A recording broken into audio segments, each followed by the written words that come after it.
Now we have a absorption. Now we have a absorption of your carbohydrates.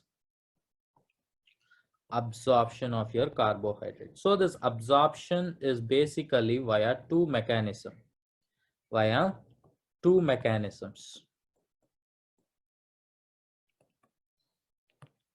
One is via the facilitated diffusion. Facilitated diffusion.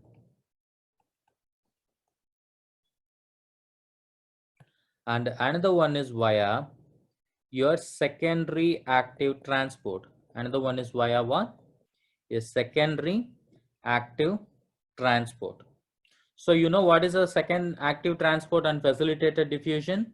You have a two types of mechanisms, transport mechanism. One is your active transport, another one is your passive transport. So what is the active transport and what is the passive transport? Let me write it separately just for your understanding. So transport mechanisms of your body. So you have a two types of transport.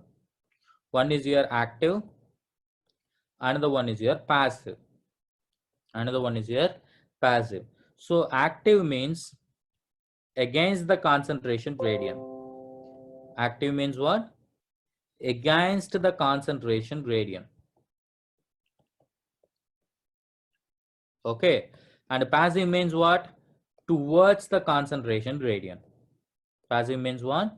Towards the concentration gradient. And active means against the concentration gradient. So if it is pushing against the concentration gradient, do energy is required?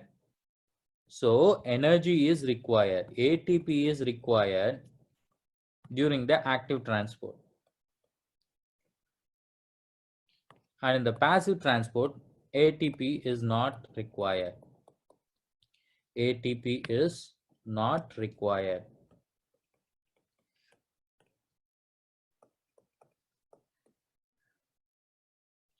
And your passive transport is divided into two types, namely passive diffusion or simple diffusion.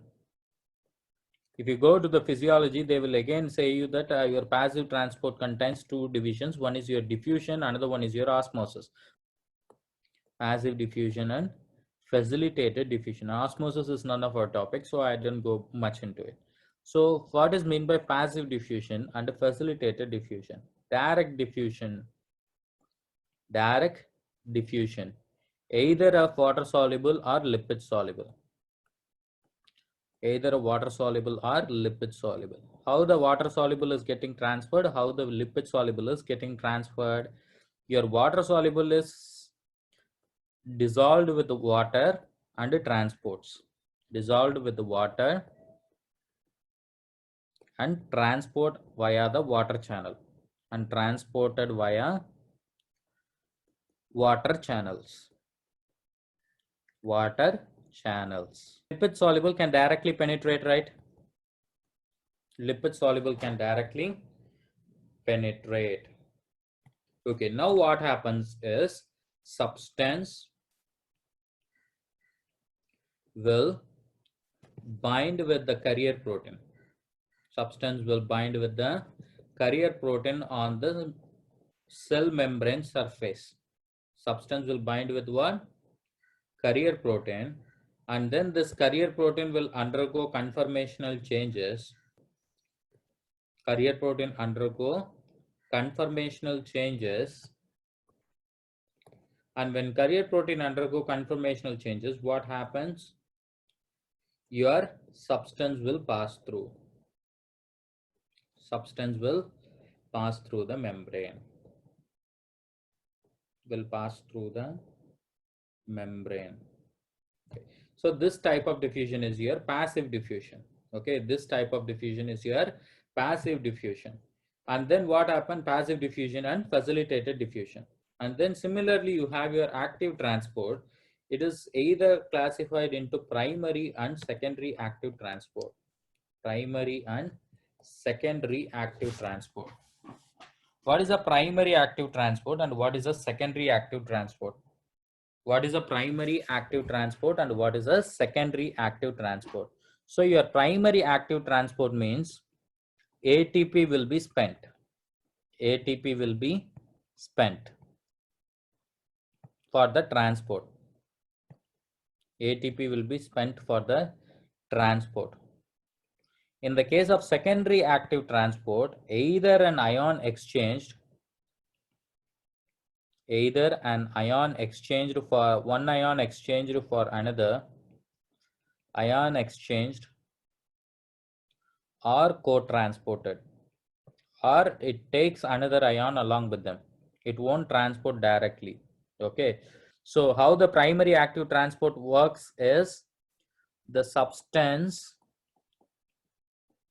binds with carrier protein, carrier protein will break ATP and undergo conformational changes.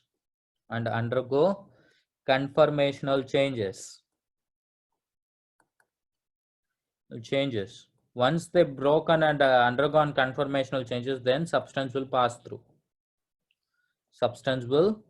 This is the mechanism of active transport. Okay, either as primary or a secondary, substance will pass through. ATP is required, carrier protein is required, and it is against the concentration gradient. So I told you there are two types of mechanism possessed by your carbohydrates absorption. So what are they? Facilitated and secondary active transport. So this facilitated diffusion is mediated by what is meant by facilitated diffusion? It requires a carrier protein, right? It requires a carrier protein for the transport of substance. Here the substance is what?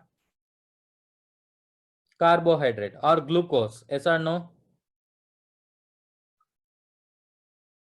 Yes, very good. So what is the transporter which mediates that? Glucose transporter is mediating. In short, we used to call it as GLUT, glucose transporter. And in the secondary active transport is mediated by your special type of transporter called as SGLT, sodium glucose luminal transporter. GLUT is called as glucose transporter,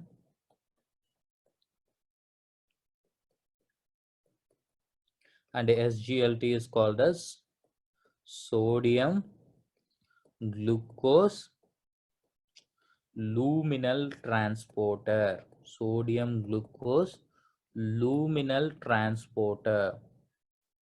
So your SGLT is classified into two, SGLT1 and SGLT2. SGLT2.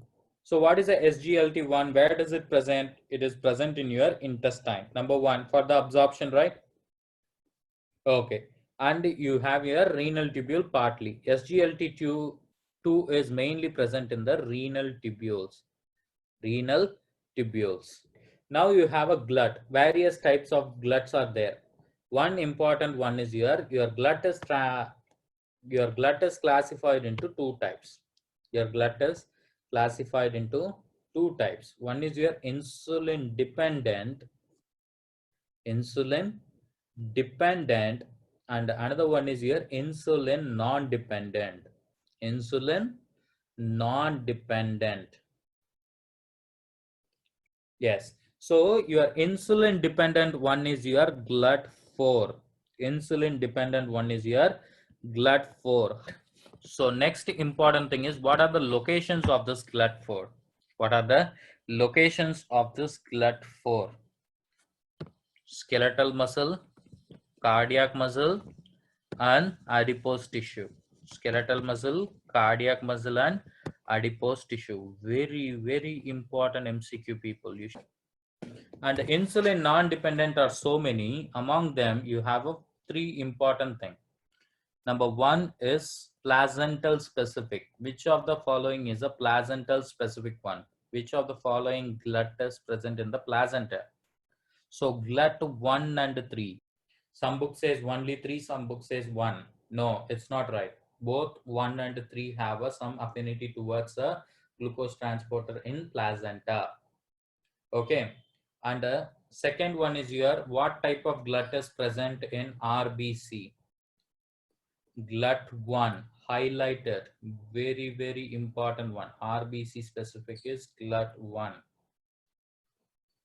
Okay, and then third one is your fructose specific one. Which one is your fructose specific? Fructose specific, GLUT5. GLUT5, very important MCQ, people. And which one is present in the pancreas? Beta cells of islets of pancreas, which secretes insulin actually, but it is dependent on a non-insulin. Beta cells of islets of pancreas. Islets of pancreas. GLUT2. GLUT2. Very important MCQ.